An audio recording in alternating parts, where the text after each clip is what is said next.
Hello, I'm Charlotte and this is Books and Bargains.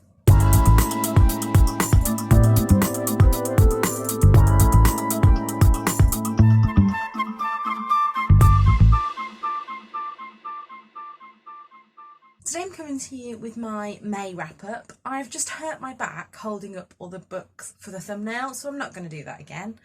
But in May I read a total of 15 books and 2 audiobooks. I think I gave 4 5-stars and then a mix of the others. I don't think I've rated anything lower than a 3 this month, and in total it has been a bloody good reading month. It feels like it went on forever and I'm itching to get into my June TBR now. So without further ado, let's get into the vlog style wrap up.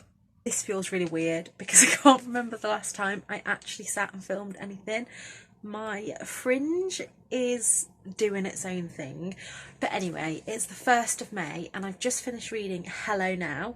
This is not a book that I would have picked up, but when I got the opportunity to take part in the Tandem Collective read-along, I'm a sucker for their read-alongs. If you follow me on Instagram, you'll see I always love taking part.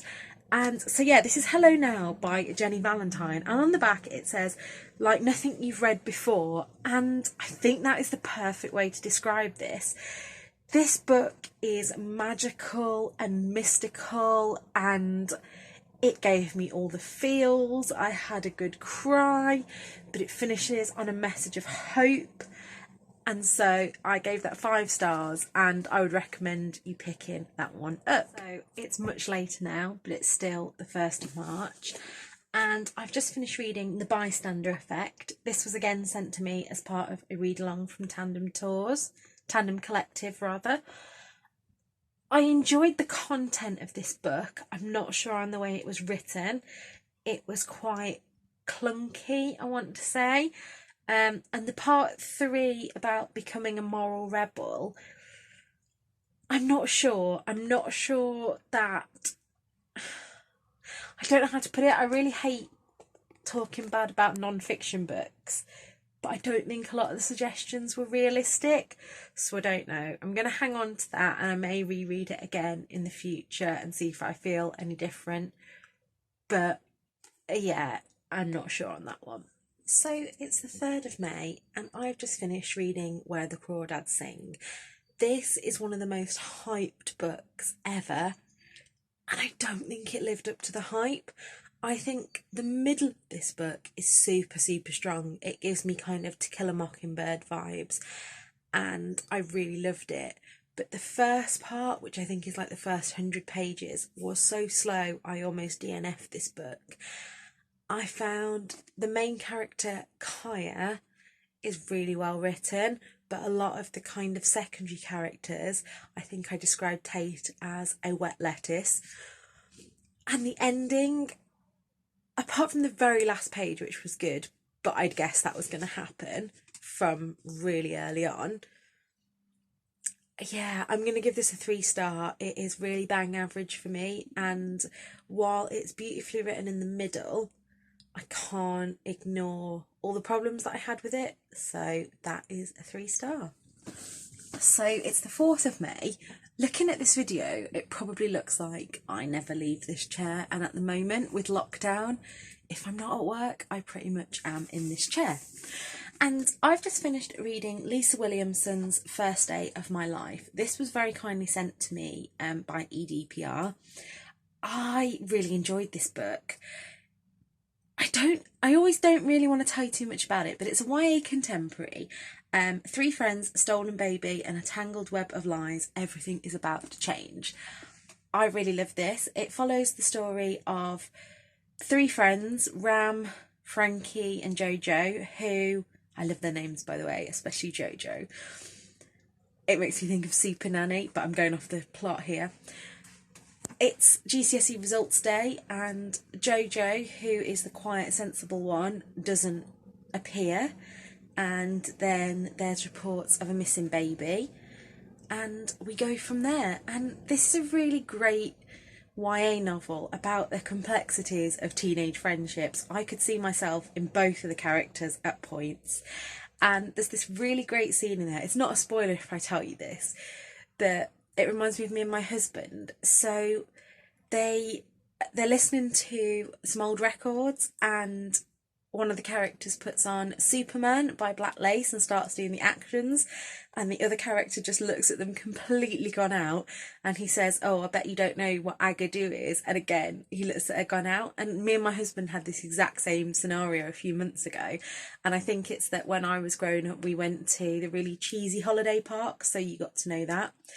I have started using Book Roast's core pile system to review this, and it's because I finish books and I just want to give everything a 5-star. I'm like, yes, I love that 5-star. But then when it comes to like thinking about them afterwards, I'm like, was it really a 5-star? So this one has an 8.86 core pile, which is very high, a very high 4-star. Hello, so I've just woken up. It is about 2 o'clock in the afternoon on the 6th of May. I am on night shifts, and I realised I matched my book. Last night on my break, I finished Very Nearly Normal by Hannah Sunderland. This was sent to me from Readers First. I give this a 4-star, and it got a core pile rating of 8.71, which is a really high 4-star. The only reason this didn't get higher, I had to knock a few points off because there was some kind of fat phobic, fat shaming language in it that I didn't like. But this book actually made me laugh out loud at points. If you're British and you enjoy British humour, I think this is definitely for you. Some of the things that she said. So this is an adult romance, and it is about Effie, who feels a bit of a waste of space, really. She is 28, still lives at home, all the kind of negative things that society says. And to be honest, Effie's not a very nice character. She's a bit of a spoilt brat, but that I can dislike a character and still really enjoy the book. And I don't know what to tell you without this being a spoiler, but I think if you're a fan of the Flatshare, Holly Bourne books, that kind of thing, and you like British humour, you will like this. So yeah. So it is 3:45 in the morning.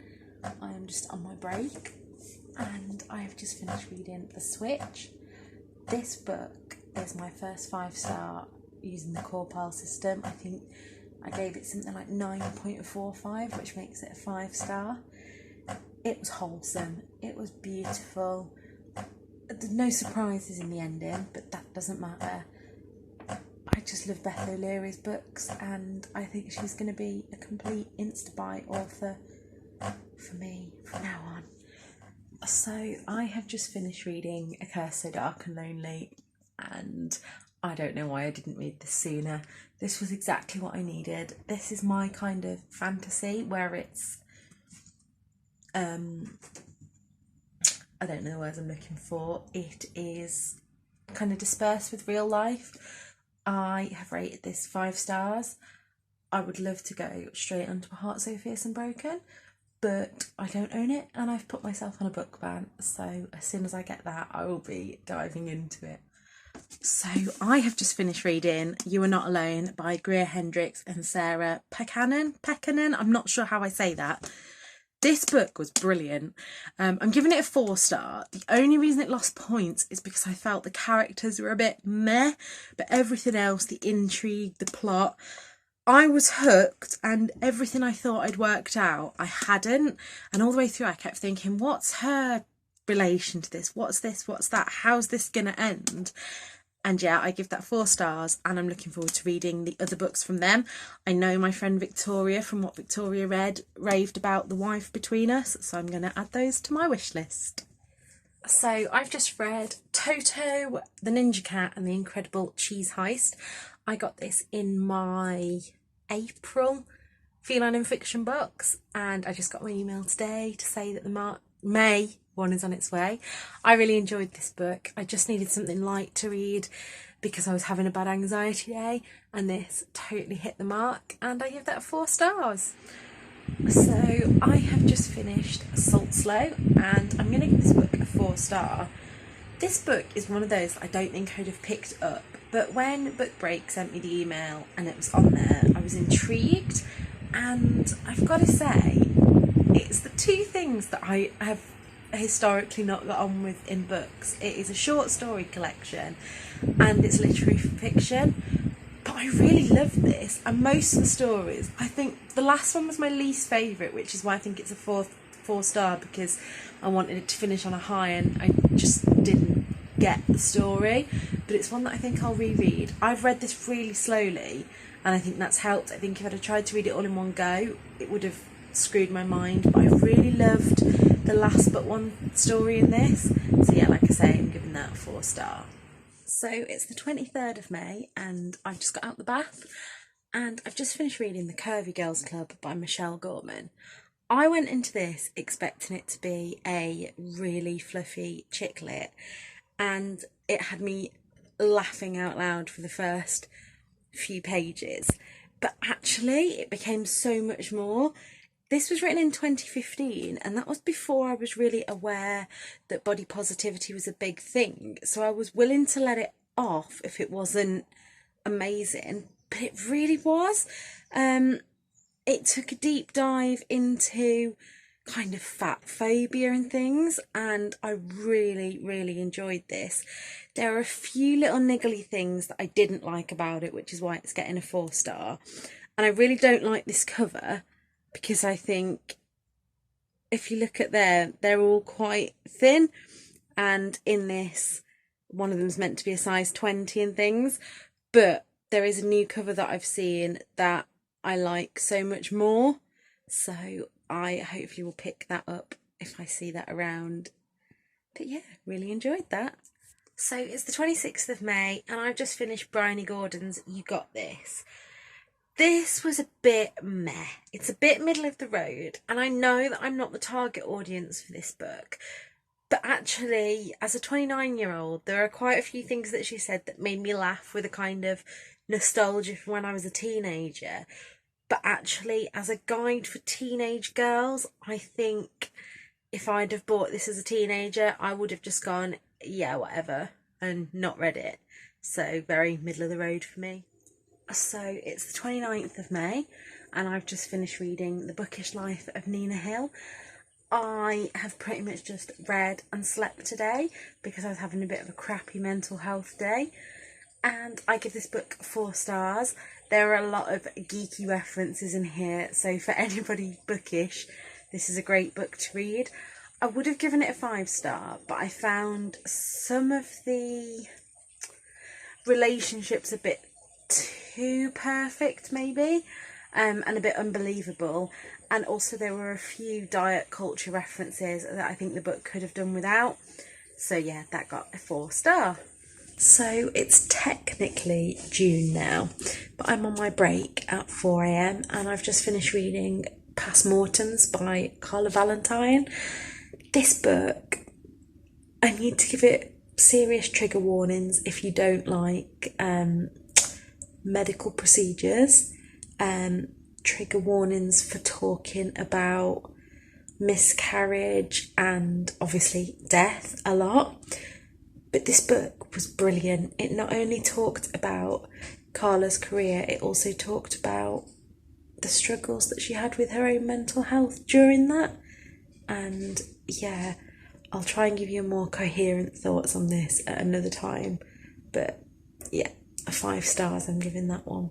So that's everything for today, guys. I hope you enjoyed this, and until next time, keep safe and look after yourselves. Bye!